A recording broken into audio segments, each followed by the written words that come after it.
How long are you planning to live?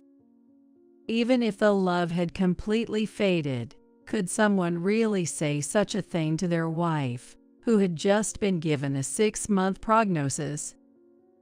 I was beyond angry and shocked.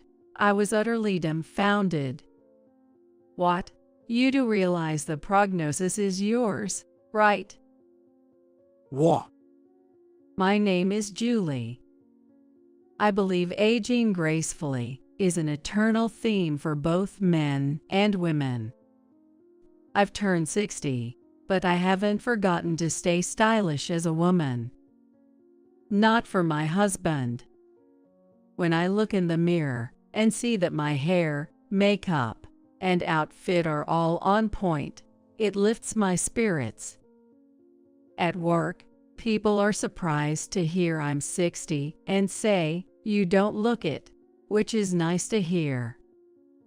The relationship with my husband has already gone cold, and I often ask myself why I married such a man. I'm working hard in the editorial department of a comic book publisher. My husband isn't a big earner, yet he opposes me working. Seeing him confidently saying men hunt, women do chores, just makes me sigh. It's like he's time traveled from the Stone Age, not just showing vestige of the past.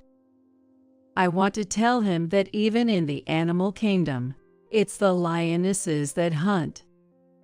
I find my work rewarding, advising aspiring young cartoonists with big dreams, and thinking up compelling characters and intriguing stories. The 60s are the new young. The idea that turning 60 means old is outdated, I think.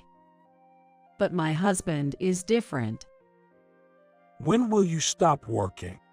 You're already 60, which could have meant being abandoned somewhere in another environment. I was furious, but I backed down because my husband never yields in an argument. What era are you talking about? I won't forgive you if you neglect housework for work. He seriously believes housework is a wife's job. Doesn't my husband know the common sense of modern society? My husband is the worst kind, not just a believer in male superiority, but also weak for young beauties. I graduated from college and landed my current job. I dreamed of becoming a cartoonist until high school, but gave up due to lack of artistic skill. That's why I want to support those chasing their dreams. I get so engrossed in work that before I knew it, I was 40. I was approached by relatives with a marriage proposal, and I too had dreams of married life. Marriage is crucial in life. One shouldn't rush it. However, fearing I'd remain single forever, I panicked and agreed to meet my now husband, George, at 41. Back then, George hid his true nature, acting like a kind gentleman. Since we were both over 40, neither of us planned to quit working, so we have no children. My parents, in their 80s, unlike my husband, are attuned to the times and never pressure me for grandchildren. Many women want children but can't have them.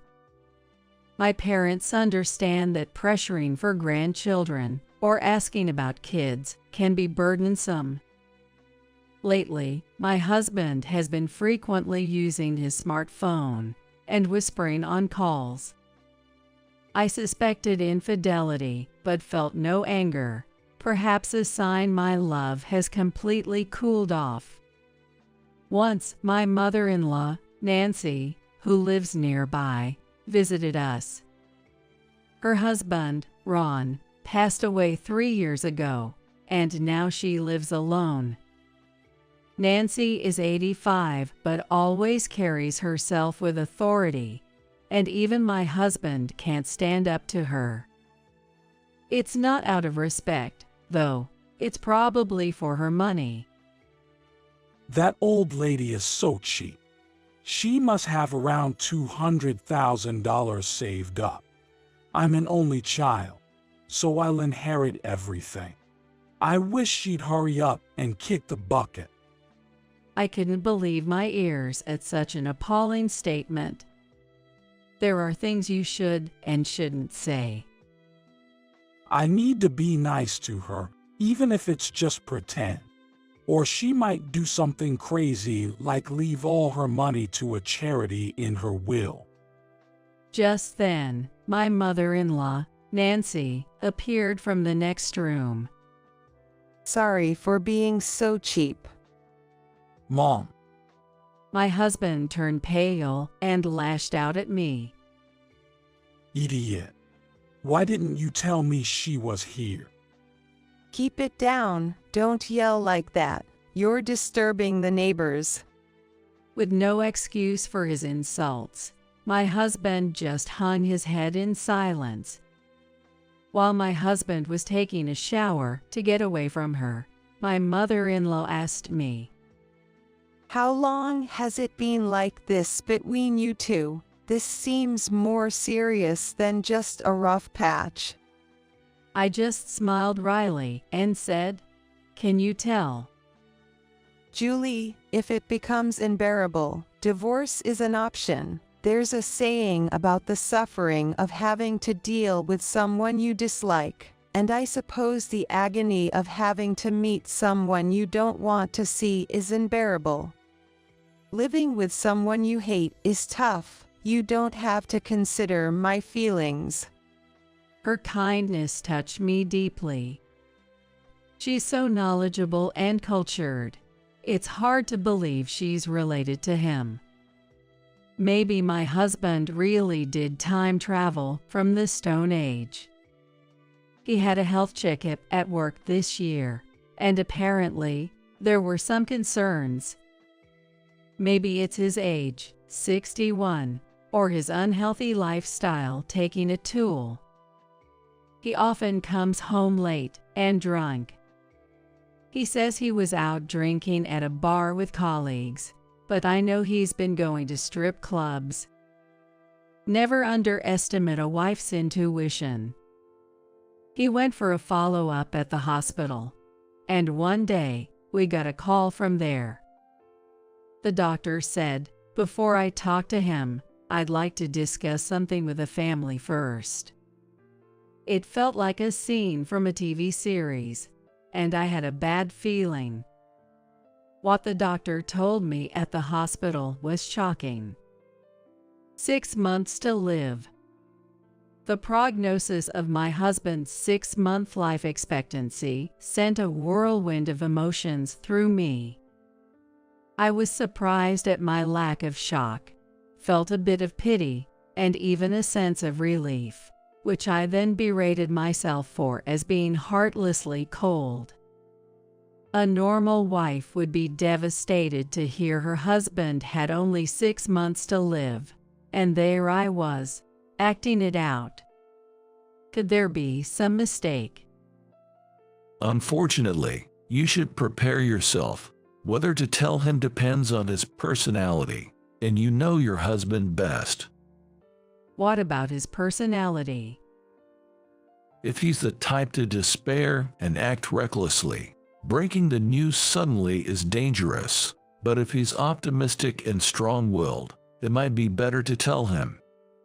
It was clear that hearing he had only 6 months to live would drive him to despair. Yet continuing to visit strip clubs and drink, oblivious to his condition, is not good either. I came home feeling gloomy, but concluded that I should tell him. That night, when my husband came home, I said, "There's something important I need to talk to you about." What is it now? You know I'm busy. I'm busy too. You're just making yourself busy. If you hate being busy, just quit your job. Really, it's shameful for a man to have his wife work. It makes it seem like I can't earn enough. I was taken aback by his outdated views. He seems unaware that most households now have both partners working, and stay-at-home wives are less common. I went to the hospital today. Hospital. Listen carefully, please. Stop beating around the bush. I'm telling you, I'm busy. In frustration, I blurted it out. I heard 6 months to live. He looked at me seriously for a few seconds, then laughed, covering his mouth. 6 months to live. Yes, calm down and don't do anything rash. Idiot, who's going to be rash? Don't be so full of yourself. Don't underestimate me. It seemed he was indeed shocked, as his words were nonsensical. Well, it's probably karma, given usual behavior. I was surprised he was aware. So you should really cut back on the drinking. Shut it. Drinking is part of the job for a businessman. You women think it's all play. I'm going to keep going out. You should stop. Come straight home after work. Then he smiled broadly. Wait, don't tell me you want more time together because of the 6 months to live. I hadn't thought of that, but I played the part of a dutiful wife. Of course, I want more time, just the two of us. Don't be silly. I'm not that free. George. Despite the gravity of the situation, he cut me off. That's it. End of discussion. We're done here. Time is money, and I can't waste it on pointless chatter with you. I was astounded at how easily he could hurt someone. But considering it might be a shock reaction, I said nothing more. Worried he might be down, I checked on him in his study. He was on a call. Suzanne, it might be bad luck to say it, but my wife got the news at the hospital today. 6 months to live. Didn't catch the disease, but it's terminal, probably cancer. I couldn't grasp what he was saying at first. Just endure half a year. She's got life insurance, and Mom is 85, so she'll be gone soon. After the wife kicks the bucket, Suzanne, let's live together. I want a do-over in life. I was shocked. He had a terrible misunderstanding. But hearing his conversation with Suzanne, my anger peaked. I couldn't bring myself to tell him the truth. There's a limit to how much you can mock someone. I couldn't forgive him for even speaking that way about his own mother. In a chilling voice, I muttered, "Fine, live with your misunderstanding.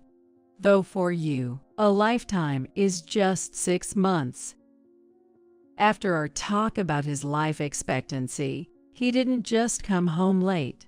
There were many nights he didn't return at all. Claiming to be on business trips, he even went on vacations. I was appalled. My husband started dressing flashily, buying expensive watches, and splurging daily. He's also been buying lots of gifts. He doesn't have money to spare. Is he counting on the life insurance after I die? That's just low. 3 months have passed since the life expectancy announcement. Seeing my husband looking pale, I asked him, "Are you feeling okay?" I've been feeling sluggish and tired lately. Just climbing the stairs at the office leaves me breathless. Maybe it's my age.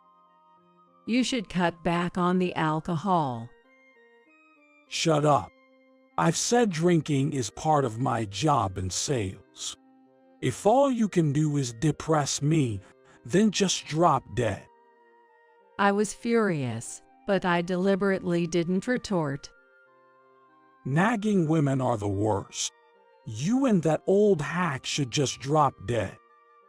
Behind my husband, spewing insults, stood his mother. Old hag, are you talking about me? Whoa, you scared me. He glared at me with a fearful look, but his mother asked again. Old hag, are you talking about me? No, wait, Mom. I've never called you that. There's this annoying boss at work named Olga. Olga, huh? Unable to meet the suspicious gaze of his mother, my husband looked down.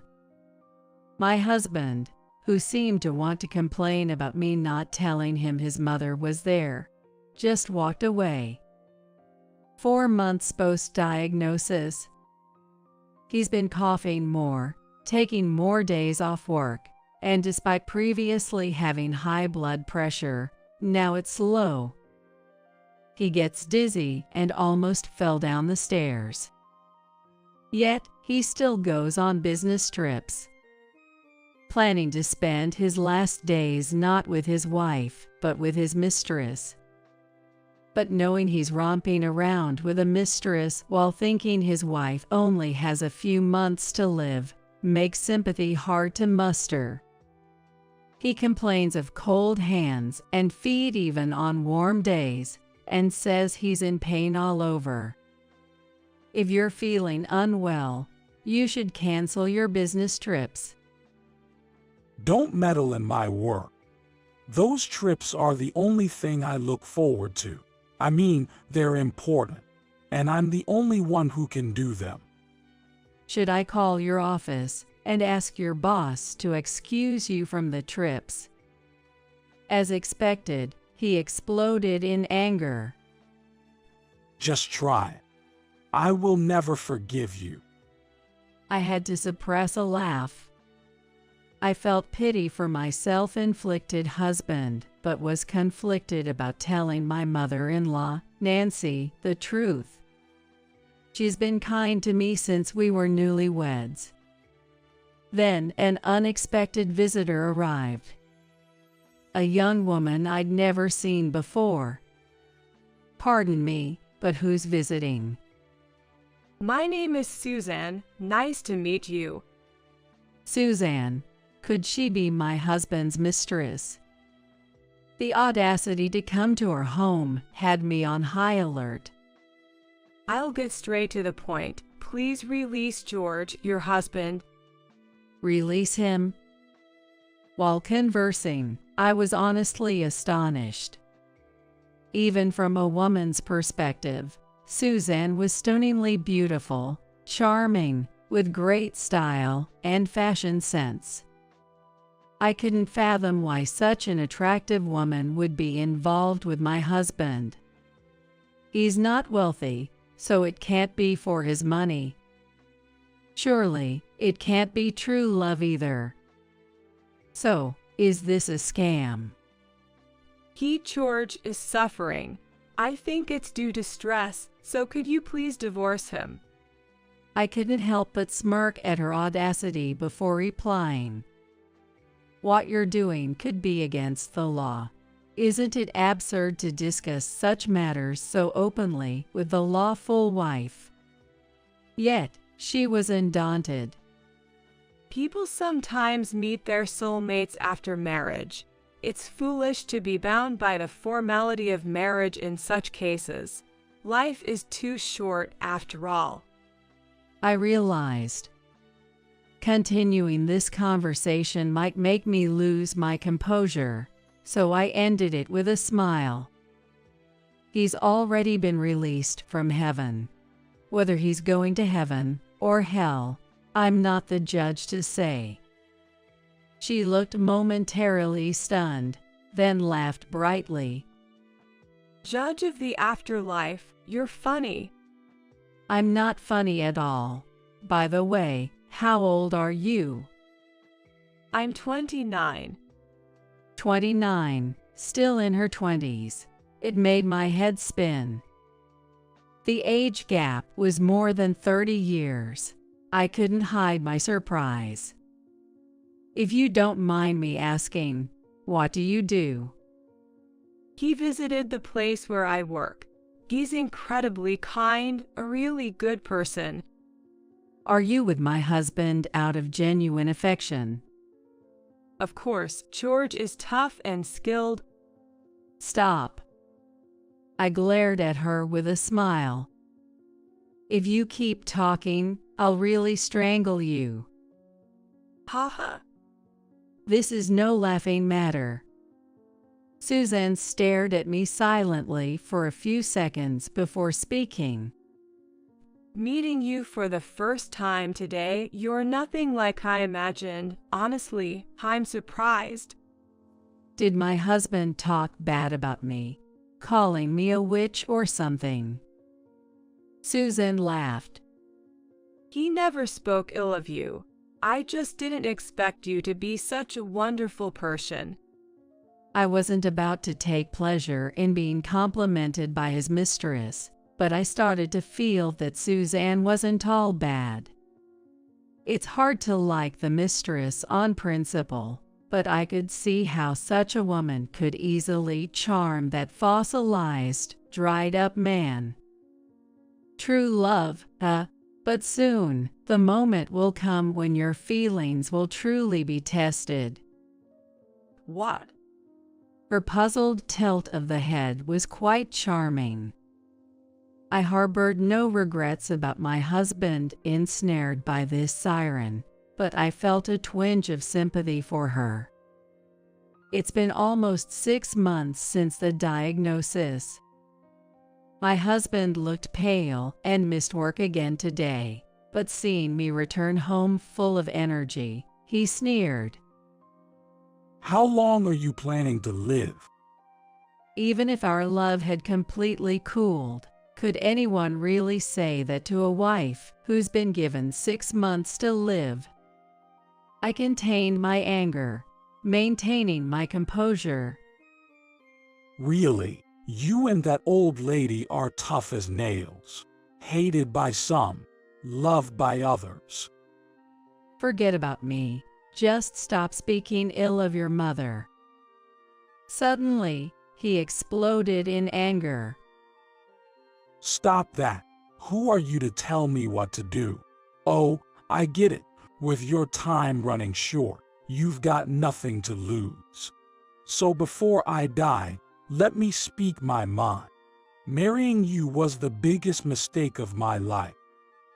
Those were the words he should never have said. He had crossed the line.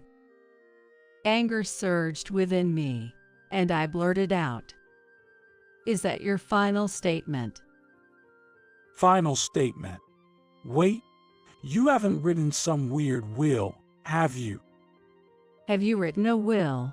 It's been 6 months since your diagnosis. What nonsense are you talking about? You're the one with the limited time left. Have you gone mad because it's the end stage? I was beyond anger and shock. I was utterly dumbfounded. What, the limited time is yours? You know. What? For a moment, he looked serious and stiffened, then sneered. You should be hospitalized. We're not even on the same page here. Go to the hospital today. With that, he stormed into his study. The next morning, he collapsed in the house. I immediately called an ambulance and informed his mother before heading to the hospital. After the examination, my husband, having learned the truth, was furious and yelled at me in front of the doctors and nurses. Why didn't you tell me something this important?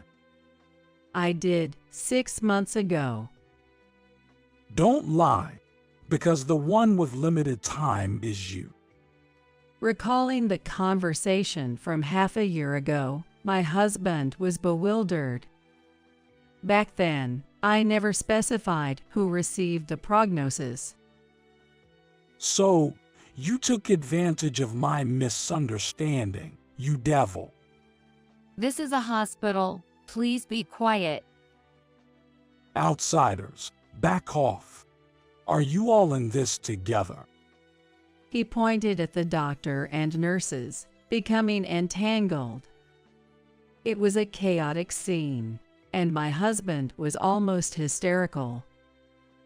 That's enough. If I get hospitalized here, I'll be assassinated. That's an exaggeration. Shut up. I can't trust any of you. He broke free from the nurse's restraint and fled the room. I had no intention of stopping him. I apologized on behalf of my husband for his rude outbursts to the doctor and nurses, then went home. A few days later, my husband returned home, looking pale as a ghost. After telling Susan the truth, she apparently broke up with him. I wondered if it was too much for her as I pictured Suzanne's face. It would have been better if it was just a breakup, but Suzanne was married. It's not uncommon for strip club workers to lie about being single while being married. Suzanne's husband was in prison and seemed to have been recently released. Caught in her affair, Suzanne had blurted out about my husband. Help me. I'm being threatened to be thrown into the sea alive. How am I supposed to help you from such a dangerous person? You're so calm about your husband's crisis. Which is ironic coming from him. Planning to flee the country. I don't have the money for that. It seems he had spent all his savings counting on the insurance money after 6 months. Frequent trips, or rather, vacations with Suzanne, probably meant he paid for everything, so it's no surprise his fortune dwindled so fast. Please, can you lend me some money? I don't have any, I replied coldly. Then borrow it from Mom. She won't lend me any, that stingy old lady. Why don't you borrow it from Olga? Yikes. Shocked like a comic book character, he glared at me. That's why I tell you to let me know when she's around. Is this on purpose? Well, you only had 6 months anyway. Oh, that was half a year ago, so your time must be almost up, right? I was shocked by these cold words, and my husband was lost for words at his mother's statement. Is that something you say to your own son? How many times have you said that about your own mother? My husband was left speechless by this retort. George, you need to sincerely apologize to Julie. We'll talk after that. But my husband, unable to let go of his pride, shouted, This is my house. Get out. I don't want to see your faces anymore. Julie, let's go. What? George, I am disappointed in you. I'm cutting ties with you. I will live with my daughter. Daughter. My husband has no siblings.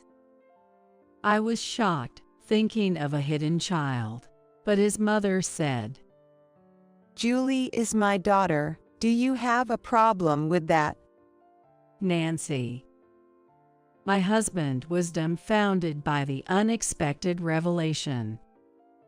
I almost cried but managed to hold back. My husband and his mother were blood relatives. If my husband and I separated, she and I would become strangers. Yet, She called me her daughter. I had felt this since we got married. She had always treated me like her own daughter. Her affection was genuine. My husband, pale-faced, glared at his mother. What nonsense are you spouting? It's between your real son and your daughter-in-law. It's clear who's more important. Of course, without a second's hesitation, I choose my real daughter, Julie. A man who cheats and brazenly justifies it is not my child. Feeling the unwavering resolve in his mother's words, my husband walked away silently like a ghost into his study. I quickly packed and moved in with my mother-in-law. Fortunately, I had a job, and as my husband said, Nancy had savings. With her advice, I officially divorced and completely severed ties. Despite his self-made misfortune, I wondered if my husband would be all right. Thinking coldly about whether the Thigs or the Reaper would get to him first scared me. Instead, I found myself worrying about Suzanne's safety. Whether this was the right outcome, I couldn't say. Marriage means strangers living together. Love is what matters most. When love fades, the end comes quickly. I pondered if this marriage was a mistake, but not entirely. I met my mother-in-law.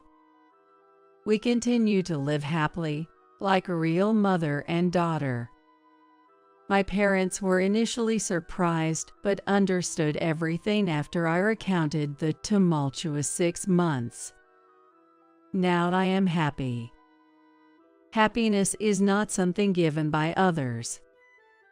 It's something you must claim for yourself. Men often vow to a fiancé's parents, "I will make your daughter happy." But happiness is not something a man gives. It's found within oneself. My heart holds endless potential. I believe in my strength and continue to live.